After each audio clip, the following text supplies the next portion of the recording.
Episode की शुरुआत में हमको दिखाया जाता है एक गांव जिसमें बहुत ज़्यादा तेज बारिश हो रही होती है।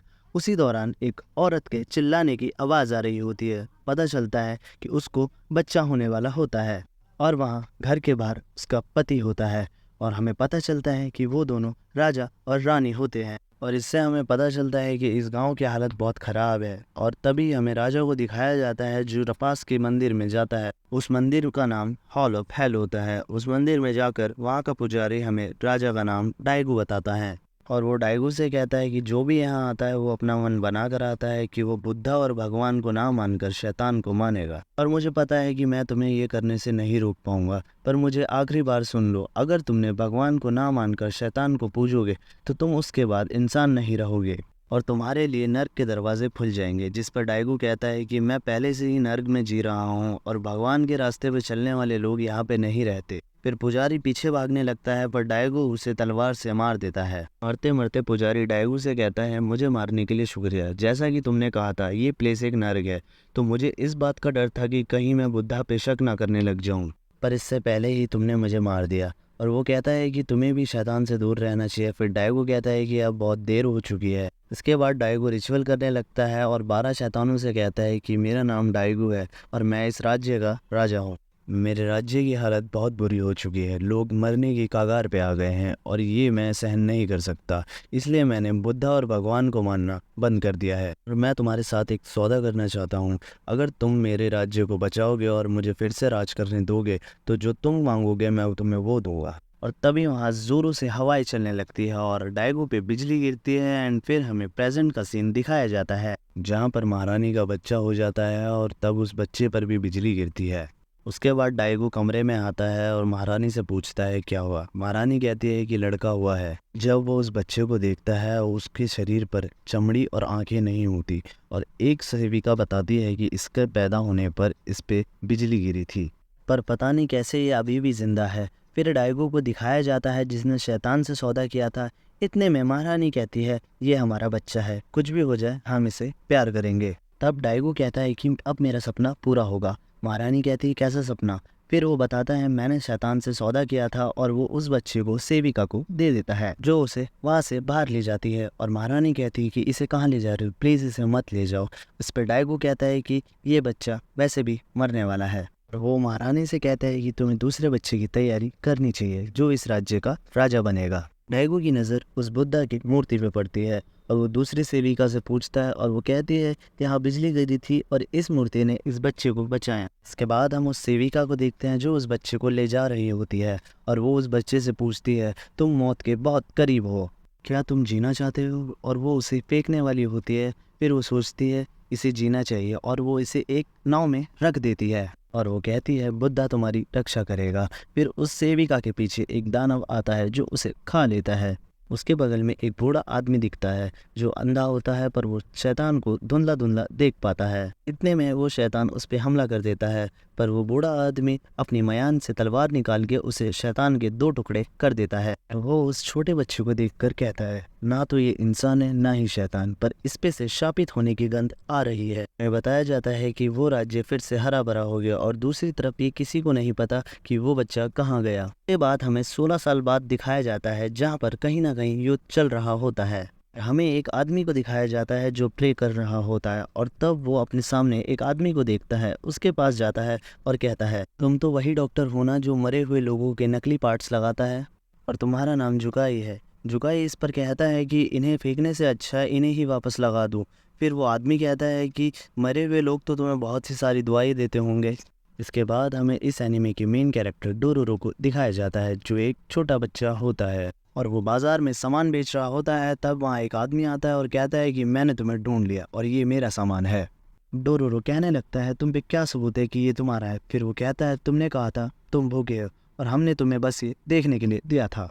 इस पे डोरोरो कहता है कि तुम लोग एक बच्चे से बेवकूफ़ बन गए और तुम्हें मुझसे कुछ सीखना चाहिए। इसके बाद वो आदमी डोरोरो को मारने ही वाला होता है पर उससे पहले डोरोरो उस पे गमला फेंक देता है और वहाँ से भाग जाता है। वो आदमी और उसके साथी उसका पीछा करते हैं। तब हमको एक और आदमी दिखाया जाता है जो वहाँ से गुजर रहा होता है, और तब एक और बच्चा वहाँ से फिसल जाता है, लेकिन वो आदमी उसको पकड़ लेता है। फिर उस बच्ची की माँ आती है और वो अपनी माँ से कहता है कि माँ, आज कहीं पे त्योहार था क्या, क्योंकि उसने मास्क पहन रखा था। और हमें डोरोरो को दिखाया जाता है जिसके पीछे वो लोग अभी तक पड़े होते हैं। डोरोरो उन पे कीचड़ फेंक देता है, फिर कहता है कि इससे अपना मुंह साफ कर लो, फिर मेरे पीछे आना। इसके बाद हमको डोरोरो को एक पुल के नीचे दिखाया जाता है जो शैतानी करके खुश हो रहा होता है। तब वहाँ पे एक डॉग आता है और वो कहता है कि तुम्हें अपने माता पिता नहीं मिले, और वो कहता है क्या तुम्हें भूख लगी है। वो एक फिश निकालता है और डॉग से कहता है मैं तुम्हें ये नहीं दूंगा, क्योंकि तुम्हें अपना खाना खुद ढूंढना चाहिए। इतने में वहाँ वो तीनों आदमी भी आ जाते हैं और उस डॉग को उठा लेते हैं। फिर कहते हैं क्या ये तुम्हारा है? अगर ये तुम्हारा है तो तुम्हारी गलती की सजा मैं इसको दूंगा। डोरोरो कहता है इसे नीचे रख दो। वो आदमी कहता है कि तुमने जो कहा था वो करो। फिर वो लोग डोरोरो को मारने लगते हैं। वो आदमी कहता है कि अपना चेहरा यहाँ पे कभी मत दिखाना। डोरोरो उस आदमी की तरफ एक पत्थर फेंकता है जो जाके सीधा उसकी आंख पे लगता है, और उसे इतना गुस्सा आता है वो डोरोरो को नदी में डुबोने लगता है। वो लोग देखते हैं उस पुल पर वही आदमी खड़ा होता है जो आगे की तरफ देख रहा होता है। इस पे वो आदमी कहता है इसका चेहरा एक डॉल की तरह लग रहा है। आगे से वो आदमी कहता है कि तुम्हारी दिक्कत क्या है? फिर वो आदमी कहता है कि हम कोई बुरे लोग नहीं हैं, हम वो हैं जिसके साथ बुरा हुआ है।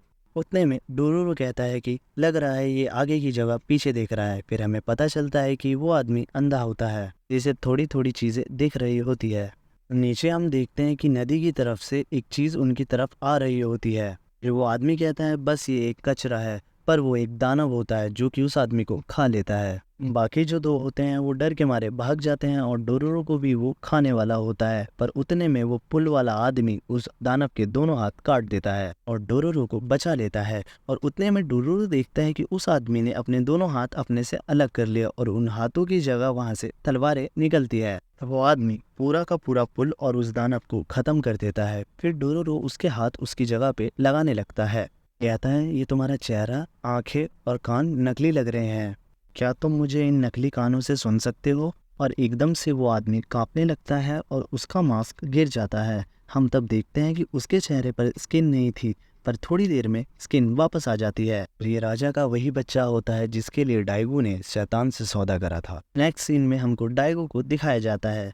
फिर वहाँ मौसम खराब होने लगता है और जोरों से बिजली कड़कने लगती है, जिसको देखकर डाइगो परेशान होता है और वो अपने माथे के निशान पे हाथ लगाने लगता है। ये निशान उसको शैतान के साथ सौदा करने पे मिला था। डाइगो वापस उस टेम्पल में जाता है और वो देखता है एक शैतान की मूर्ति के दो टुकड़े हुए होते हैं।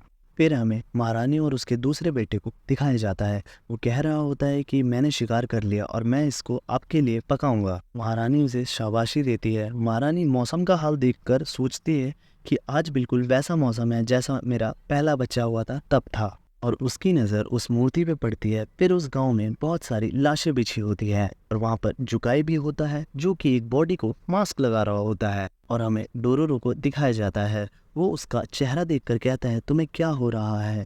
बोलता है कि क्या तुम इंसान हो, पर वो चुप होता है। एपिसोड 2 की शुरुआत होती है और हम उस बूढ़े आदमी को देखते हैं जो अंधा होता है, और उसके सामने एक दानव आता है और यहाँ पे सीन कट हो जाता है। और इसके बाद हम डोरोरो को देखते हैं जिसके साथ वो दूसरा वाला भी लड़का होता है। वो दोनों कहीं जा रहे होते हैं। डोरोरो पूछता है कि क्या तुम अंधे हो? वो जवाब नहीं देता। डोरोरो कम से कम 3 से 4 सवाल करता है पर वो एक का भी जवाब नहीं देता। उसके बाद वो नदी के किनारे जाता है, अपनी तलवार निकालता है और 2-3 मछलियाँ पकड़ लेता है। ये देख के डोरोरो कहता है कि तुम ज़रूर देख सकते हो, और वो अचानक ही कच्चा ही खाने वाला होता है मछलियों को, पर डोरोरो उसको रोकता है और वहाँ पे आग जलाता है। इतने में रात हो जाती है और वो मछलियाँ पका रहा होता है। डोरोरो उसको खाने के लिए देता है पर वो अपने हाथों से पकड़ ही नहीं पाता मछलियों को। ये देख के डोरोरो कहता है कि कभी लगता है तुम देख सकते हो, कभी लगता है तुम नहीं देख सकते, और कहता है कि ना ही तुम सुन सकते हो ना ही तुम भूल सकते हो, पर वो इसके सवाल का एक भी जवाब नहीं देता। फिर हमें उसका नाम बताया जाता है हाकिमारू। वो बचपन से ना ही सुन सकता है, ना देख सकता है, ना बोल सकता है। फिर सुबह हो जाती है। हमें दिखाया जाता है कि हाकिमारू जो है वो मछलियाँ मार रहा होता है नदी के किनारे, और डोरोरो आता है उसको अपने साथ ले जाता है। और डोरोरो कहता है यहाँ गांव में एक दानव है जिसे मार के हम पैसे कमा सकते हैं। और तभी हम वही शुरुआत वाला दानव देखते हैं जिसके हाथ में घंटी होती है, और हाकिमारू उसको देख लेता है पर उसे कुछ नहीं करता। और फिर हम देखते हैं कि डोरोरो दानव के बारे में बात कर रहा होता है। और तभी गांव वाले आते हैं और कहते हैं कि क्या तुम दानव के बारे में बात कर रहे हो। और डोरोरो कहता है हाँ, ये मार सकता है, क्योंकि मैंने देखा था अपने सामने कि इसने बहुत बड़े दानव को मारा था। वो कहता है क्या सच में? अगर तुम हमारे गांव के दानवों को मारोगे तो हम तुम्हें इसके बदले पैसे देंगे। और वो लोग मान जाते हैं। और डोरोरो उस आदमी से कहता है कि क्या तुम इस गांव के मुखिया हो? वो मना करता है और कहता है कि मेरा नाम डेंकिची है, इस गांव का मुखिया बेंडाई है। डेंकिची कहता है कि तुम मेरे घर रह सकते हो। ये बात सुन के डोरोरो बहुत खुश हो जाता है। फिर ये दोनों गांव वालों के साथ चले जाते हैं। फिर हमें रात का सीन दिखाया जाता है। डोरोरो और हाकिमारू दोनों आराम कर रहे होते हैं तबेले में। फिर डोरोरो कहता है कि यहाँ पे चावल की खेती नहीं होती, पर फिर भी ये गांव वाले इतने कैसे अमीर हैं। इतने में वो घंटी वाला दानव आ जाता है, जिसको देख के डोरोरो एकदम डर जाता है। और वो उसको कहता है कि जल्दी देखो, वहाँ पे दानव है। डोरोरो उसको मारने के लिए कहता है, पर हाकिमारू एकदम चुपचाप बैठा होता है। फिर वो दानव अपने आप चला जाता है। और वहाँ डेंकिची आ जाता है और कहता है कि यहाँ पे कोई आया था क्या, या क्या तुमने दानव को देखा? इस पे डोरोरो कहता है कि हाँ, आया तो था, पर हमने उसको आज जाने दिया। और हमें फिर अगली सुबह दिखाया जाता है। डेंकिची फिर आता है और कहता है तुम दोनों से बेंडाई मिलना चाहते हैं। अपने साथ उन दोनों को ले जाता है। हाकिमारू को बेंडाई के घर पे छोड़ देता है। और हम देखते हैं कि एक औरत बेड पे लेटी होती है और वो बताती है कि उसके पैर काम नहीं करते। लोग पर फिर भी उसको गांव का मुखिया मानते हैं। पर उसे देख के हाकिमारू अपने हाथों से तलवार निकालता है। वो उसको मारने के लिए आगे बढ़ ही रहा होता है, पर डोरोरो उसको रोकता है और कहता है कि ये दानव नहीं, इंसान है। इतने में वहाँ पे गांव वाले आ जाते हैं। डोरोरो और हाकिमारू को एक कमरे में बंद कर देते हैं। डोरोरो हाकिमारू से कहता है कि ये तुम क्या कर रहे हो? जब कल तुम्हारे सामने दानव आया तब तो तुमने कुछ करा नहीं, और आज एक इंसान की जान लेना चाहते हो। और तब हम उनके साथ एक बूढ़े आदमी को देखते हैं, जो कि कह रहा होता है कि चलो अच्छा है, कोई तो मेरे साथ है। डोरोरो उनसे कहता है कि क्या तुमको भी उन लोगों ने पकड़ के यहाँ बंद कर दिया? पर वो आदमी कहता है कि मैं तो बस यहाँ पे देखने आया था कि कोई दानव है कि नहीं, पर मैं जब इस गांव में आया तो इन लोगों ने मुझे पकड़ के यहाँ पे डाल दिया। और वो बूढ़ा आदमी कहता है कि मैंने तुम्हें पहले कहीं देखा है। डोरोरो इस पे बोलता है कि क्या आप देख सकते हो? तब वो बूढ़ा आदमी बताता है कि हम वो देख सकते हैं जो लोग अपनी आंखों से नहीं देख सकते। अब डोरोरो कहता है कि ऐसा क्या है जो हम नहीं देख सकते, सिर्फ वो तुम ही देख सकते हो। वो बूढ़ा आदमी कहता है कि जब मैं तुम्हें देखता हूँ तो तुम्हारी आत्मा सफ़ेद कलर की है। फिर डोरोरो कहता है कि क्या ये भी तुम्हारे जैसा ही है? तब वो बूढ़ा आदमी कहता है कि मैंने कुछ गलत महसूस किया। तब हाकिमारू अपने हाथ से तलवार निकालता है और फिर वहाँ लाइट चली जाती है और हाकिमारू एक गड्ढे में चला जाता है। डोरोरो कहता है कि मैं कुछ देख नहीं पा रहा हूँ। तब वो बूढ़ा आदमी उसका हाथ पकड़ के गड्ढे में ले जाता है और कहता है कि ये बाहर जाने का रास्ता है। फिर वो पहुंच जाते हैं। हम देखते हैं कि वो बेंडाई के ठीक सीधा घर के सामने ही निकलते हैं, जहाँ पे हाकिमारू बेंडाई के रूम का दरवाज़ा तोड़ देता है। तब बेंडाई कहती है कि तुम वापस आ गए मुझे मारने के लिए। तब वो बूढ़ा आदमी कहता है कि तुम्हारे अंदर क्या है वो हम देख सकते हैं। तब डोरोरो कहता है कि कौन सा रंग दिखाई दे रहा है? वो बूढ़ा कहता है कि खून की तरह एकदम लाल। बेंडाई कहती है कि मुझे खेद है कि मैंने तुम्हें उस वक्त क्यों नहीं खाया। और देखते ही देखते वो एक दानव में बदल जाती है। बूढ़ा आदमी कहता है कि ये कोई आम दानव नहीं है, पर उससे पहले ही हाकिमारू उससे फाइट करने लग जाता है और उसकी आंख फोड़ देता है। इतने में वहाँ डेंकिची आता है और हाकिमारू को कपड़े से ढक देता है और बेंडाई से कहता है कि तुम यहाँ से चले जाओ, पर हाकिमारू उसके पीछे जाने लगता है। तब डोरोरो डेंकिची से कहता है कि तुम ये क्या कर रहे हो? तब वो बूढ़ा आदमी कहता है कि अच्छा, तो तुम्हें सब पता था। डेंकिची कहता है कि हमारे पास कोई रास्ता नहीं था, अगर हम ये नहीं करते तो ये हम सबको खा जाती। दूसरी तरफ हाकिमारू बेंडाई का पीछा कर रहा होता है और हम देखते हैं कि हाकिमारू ने बेंडाई के सर पे तलवार मार दी और बगल में हम उस घंटी वाले दानव को देखते हैं। इतने में बेंडाई उस दानव के शरीर से बाहर आती है और इतने में वो तीनों भी वहाँ पर पहुँच जाते हैं। तब बेंडाई कहती है कि मैं जानती थी ये तुम ही हो, तभी वो तुम्हें मारने में सफल नहीं हुआ। इतने में हाकिमारू भी उसके सर में तलवार घुसा देता है और वो नीचे गिरकर मर जाती है। और दूसरी तरफ वो घंटी वाला दानव धूल बन जाता है। तब डोरोरो वहाँ जाता है और उस धूल में देखता है कि काफ़ी सारे पैसे पड़े हुए होते हैं।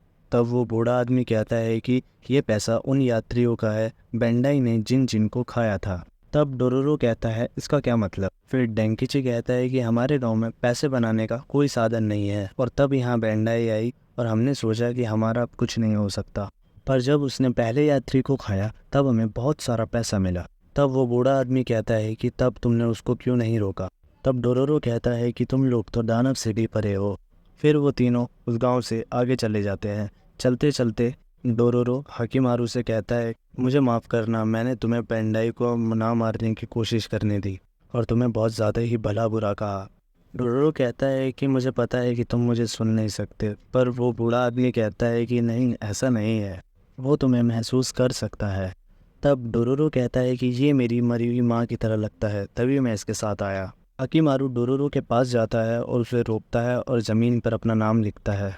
डोरोरो उस बूढ़े आदमी से कहता है कि क्या तुम बता सकते हो कि इसने क्या लिखा है? तब वो बूढ़ा आदमी कहता है कि रुको, मुझे महसूस करने दो, और वो डोरोरो को हाकिमारू का नाम बताता है। तब डोरोरो कहता है कि तुमसे मिलकर अच्छा लगा। वो बूढ़ा आदमी भी कहता है कि मैंने तुम्हें पहले भी देखा है, और हमें तब का सीन दिखाया जाता है कि जब एक सेविका ने हाकिमारू को नाव में छोड़ दिया था। और अगले सीन में हमको डाइगो को दिखाया जाता है। डाइगो के पास एक सैनिक आता है और कहता है कि साइकिक क्लैन ने अपने बॉर्डर पे और सैनिक बिछा दिए हैं, शायद वो वॉर के लिए तैयार हो रहे हैं। फिर डाइगो कहता है कि ऐसा नहीं हो सकता, साइकिक क्लैन तो हमारा साथी है, वो ऐसा कभी नहीं कर सकता, उसे छानबीन करनी होगी। इसके बाद हमें हॉल ऑफ हेल दिखाया जाता है, जहाँ पर एक और दानव की मूर्ति टूट जाती है और यहाँ हाकिमारू को फिर से दर्द शुरू होने लग जाता है। गाइस, अगर आप यहाँ तक आ गए हो तो एक लाइक ज़रूर करना। Good bye.